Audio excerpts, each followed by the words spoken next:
Hello, everyone. My name is Nyemade, and I am the Diversity and Equity Fellow with NAMI Delaware. This month, because it's Mental Health Awareness Month, all month long we're doing a series called You Are Not Alone. It's where we're talking with different individuals who would deal with different life mental illnesses and life struggles and hearing more about their journey and letting others know that they are truly not alone out there if they are going through the same thing. So I'm very happy today that Mr. Dennis Siebold has joined me. Dennis, would you like to tell everybody a little bit about yourself? Okay. I am retired now, but when I was working, I was a lawyer. I was the finance legal officer for Newcastle County, which meant that I was the attorney for the Department of Finance and handled all legal matters for them. So I did that for about 26 years. And now you're enjoying retirement? Yes. But while I was working for the county, I was also dealing with my bipolar disorder. Mhm. Now, bipolar disorder is definitely one of those disorders where we hear the name of it, but I think people sometimes have misconceptions of exactly what it is. What was your bipolar disorder like, and how did it impact you? Well, it began in the mid or I became aware of it in the mid 1980s. Um, I was dealing with a very frustrating uh, period in my job. I was having a lot of stress at work, and I was dealing with that with a lot of anger and frustration. And that was also carrying out at home. And my wife was getting very frustrated with me. And finally, she said that she was not able to handle that anymore, and she wanted me to see a doctor about dealing with my stress and anger issues. So I went to see my family doctor, and he referred me to a psychologist who I went to see about dealing with my stress and anger. And so I went to see him for some time and was dealing with, he gave me coping mechanisms for dealing with the stress and anxiety that I was having. And that was working fairly well until um, one day um, I was driving home and it was like a switch went off in my head. And I just wanted to drive my car into a concrete embankment on the side of I-95. I just had a very strong suicidal impulse. Mm-hmm. And I managed to get home, and I just came home and um, just spent put a pillow over my head and just screamed for an hour or more. And so I called the psychologist, and he referred me to a psychiatrist. And um, she started treating me. She gave me medication and started treating me for um, depression at that point. And um, so I was dealing with that for some time, not very successfully. And I'll skip over a lot of it, but ultimately, in October of 1988, I tried to commit suicide by taking a lot of pills with alcohol, and was ultimately hospitalized for several weeks. Um, and I spent the better part of the next 10 years um, dealing with various doctors, seeing different doctors, going through various other rounds of medication, on and off different medications. That's when they discovered that I was actually bipolar. Um, and what I would do was in my um, manic phase, I would become very angry, and I wouldn't sleep, and I would that is when I would become very angry and frustrated, and I would work 12, 14, 15 hours a day. Um, and then when I was depressed, I would just come home from work and go right to sleep. And all I would do is work and sleep. And as I said, I would see different doctors. I went through probably 6 or 8 different doctors. I went through many different courses of medication. Um, and finally, I ended up with the doctor that I'm seeing now, and ended up on the medication that I'm taking now, which was fortunately the first medication that he prescribed for me. I've been seeing him for um, probably almost 20 years now. And the medication works. And, I have not had any problems. But for 10 years while I was dealing with that, I was, for almost the entire time, I was actually um, constantly having suicidal ideation. Um, I was hospitalized probably, I think, 3 times. I went through various medications. I went through a series of ECT shock treatments. I, went through everything that the doctors could think of, and none of them worked. Um, well, I finally found the right doctor. Um, and that is what I would say to the people: is find the right doctor and find something that works for you. Because finally I did find something that works for me. And that is what I think saved my life. Yeah, absolutely. I'm so sorry to hear that you had such a long period of struggle. I know that sometimes the hardest part of dealing with the mental illness is not feeling like yourself, but not knowing exactly what's wrong. Yeah, yeah, Sometimes it's hard to be labeled with a diagnosis, but at the same time, that diagnosis helps you begin to figure out how to address it and make things better. yeah, yeah. And what is really frustrating is when you are dealing with doctors and you're trying to take your treatments and dealing with them, and you're not getting better, Hmm. and that adds to the frustration, because you're feeling like you're doing what you're supposed to do and it's not helping, and makes you feel like there is no hope for you, you know, and, ultimately there is, but you just have to keep trying to get to the right thing. Um, and the other thing I would say is you have to find a doctor who is right for you, because I had several doctors who were definitely wrong for me. Hmm. And, it's important to get a doctor who you can work with and who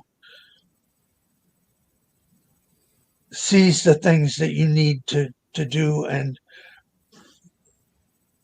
works well with you, and can tell when something is working for you and when it isn't.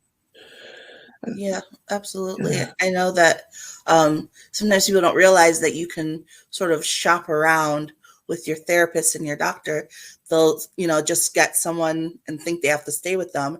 And unfortunately, a lot of times they'll stop therapy because that doctor doesn't work with them or it doesn't click for them. But I'm yeah, always encouraging that you have to try different doctors to find the one that's the right fit for you. exactly, exactly. And the doctor that I have now is just wonderful. He is the best doctor, and I just think the world of him.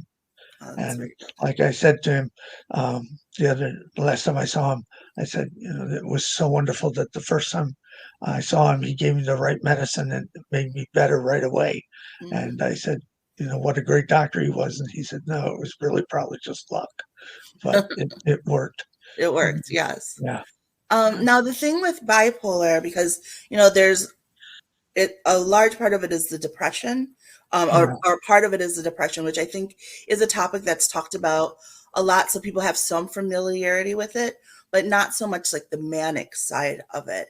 So just to have a little bit better understanding, like with regular depression, it's, you go through the down phases and then you kind of like level back out and you feel, I guess, normal. But with depression, with bipolar, it's the down phases and then you go up into a manic phase, or is it like down and then you're kind of leveled out and then you have a more manic phase? Yeah, well, with me, it was difficult to know what my manic phase was because I always think of you know people talk about the manic phase and you think, oh, people are going, they're wildly exuberant and Hmm. and they're going out spending money and they're doing all these things and they're wildly and excited and everything. That isn't what my manic phase was like. When my manic phase was, I would work a lot. I would have the energy to work and that was how I would express that. But my manic phase was also accompanied with a lot of anger and irritation, and that was hard for me to recognize as being manic. Um, but it was also accompanied with not sleeping, and I would be up till 1, 2, 3 o'clock in the morning, and I wouldn't sleep at all. Whereas in my depressed phase, that's all I would do. I would go to work, and come home and go right to sleep. I wouldn't eat at all. Um, you know, so uh, I would have a lot more energy, uh, but my mood wouldn't be up. Yeah. My mood would still be um, not happy Mm. or anything. I would never have a good mood, Yeah. but I would have energy that I didn't have in the depressed phase. Hmm. Now, your job was being a lawyer, which is definitely a high pressure, high intensity job.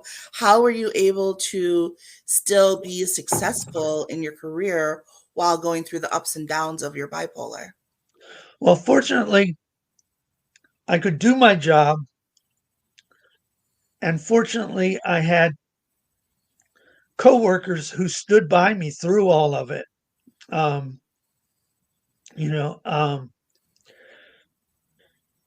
you know, my legal assistant used to say she would be afraid of me sometimes because of how angry I would get. I would throw things around the office. One time I slammed the door of my office so hard it moved the wall of my office.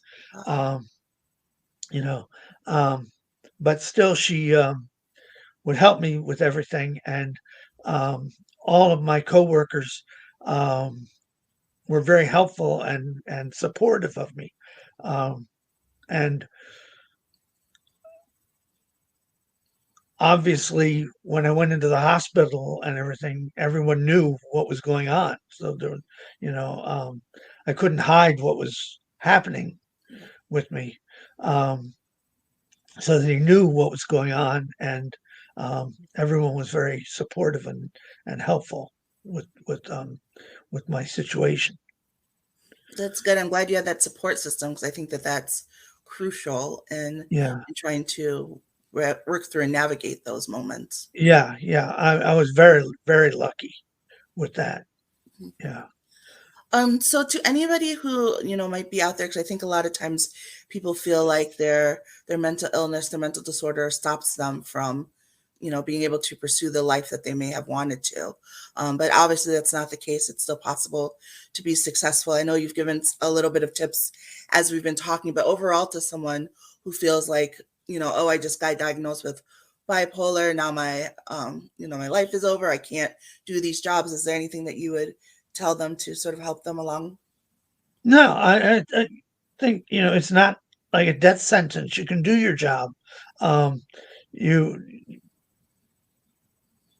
I would say, first of all, make sure that you do find a doctor that can work for you and you get the medication that you need. The key, I think, is finding the medication that levels you out so that you can do the job, um, and live your life in a normal way. The medication that I'm on now, um, I've been on now for, as I say, for almost 20 years. But it does have to be tweaked every now and then. I have to notify my doctor, when it's, you know, uh, not working exactly right, and he'll adjust it up or down or a little bit, depending on how I'm feeling and how my moods are going. If I'm getting a little too anxious, um, or if you know my moods aren't quite in sync, and the medications do have side effects, and you have to deal with that, and deal with the side effects. One thing is that um, my medication makes me very tired, and so I have to take medication for that, to help keep me alert. Um, you have to be prepared to deal with the side effects of the medication, and that I think would also frustrate people.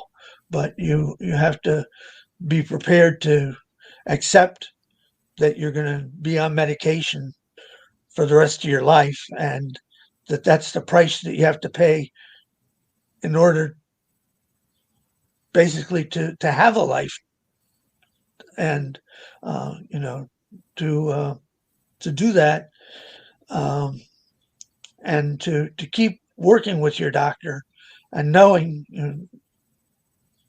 be aware as you're um, going through all this, when there are changes in your moods and your situation. And I always say, when I'm going to my doctor, I ask my wife, is there anything that she's noticed that I should bring to my doctor's attention, you know, that I might not be aware of, Yeah. that she sees in me, that I should make him aware of, you Mhm. know, because sometimes other people are more aware of things than you are. Yeah, absolutely. Mm, That's true. yeah, Mhm. yeah. Well, I can't thank you enough for your time today and for sharing your story with us. I'm sure that it will definitely help others. I I know hope sometimes so. it's hard to talk about, but I appreciate you joining us. Well, thank you. I'm glad you asked me to. Oh, you're welcome. And thank you so much for those of you who are watching. If you haven't yet, go ahead and subscribe to NAMI Delaware's page, because all month long, as I mentioned, I'll be talking with different individuals about different mental disorders and illnesses. But throughout the year, we also talk about various topics related to mental health. Thank you so much, and you have a great day. Bye.